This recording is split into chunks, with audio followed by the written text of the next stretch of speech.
Hi, I'm Trevor Lewis, author of Thriving as an Empath, Empowering Your Highly Sensitive Self. I've been an empath all my life, and since 2013, I've been on a mission to help other empaths learn more easily the lessons I had to learn the hard way.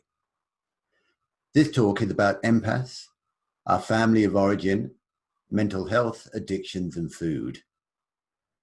I suspect that all of humans are born as empaths, although some of us may inherit a much stronger empathic ability through our bloodline than most people. Most of us have this ability socialized out of us by our parents and a society that just doesn't understand what it means to be an empath. Most of us that kept our empath abilities needed that skill set to survive our dysfunctional family of origin.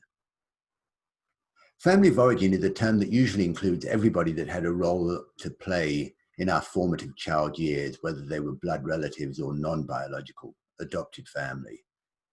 For our purposes here, I'm including blood relatives, especially your biological parents, even if you were adopted, because there is a much stronger tendency for our empath abilities to be biologically inherited than socially learned. For more about this, see my talk, Factors That Influence Us as Empaths.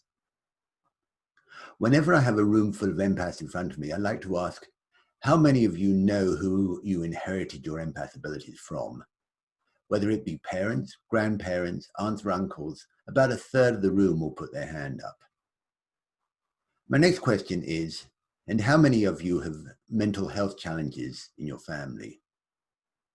Being a misunderstood empath in a family that is trying to conform to the mainstream culture is a huge challenge.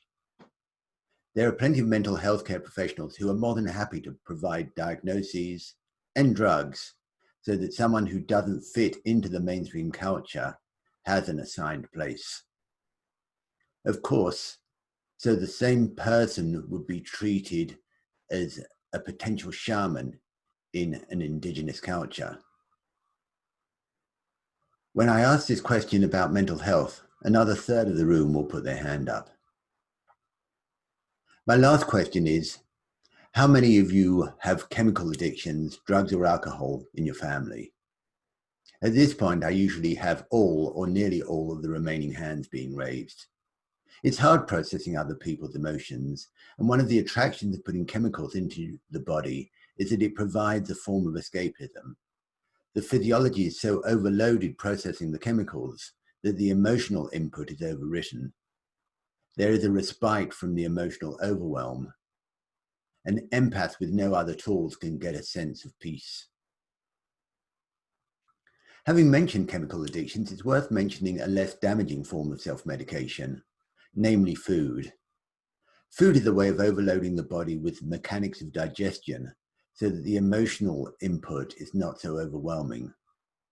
For this reason, many empaths end up carrying extra weight. As you learn to control your abilities, the need to buffer yourself as a form of protection will fall away, and the weight itself can be released. The point throughout this talk is that struggling empaths need an understanding of their abilities and tools to be able to cope with them in order to become a thriving empath. I hope you find my other talks here useful in providing more understanding and more tools to help you on your path. Thank you for listening to this talk. Thank you for helping yourself learn to become a thriving empath. For more information, please go to www.thrivingempath.com.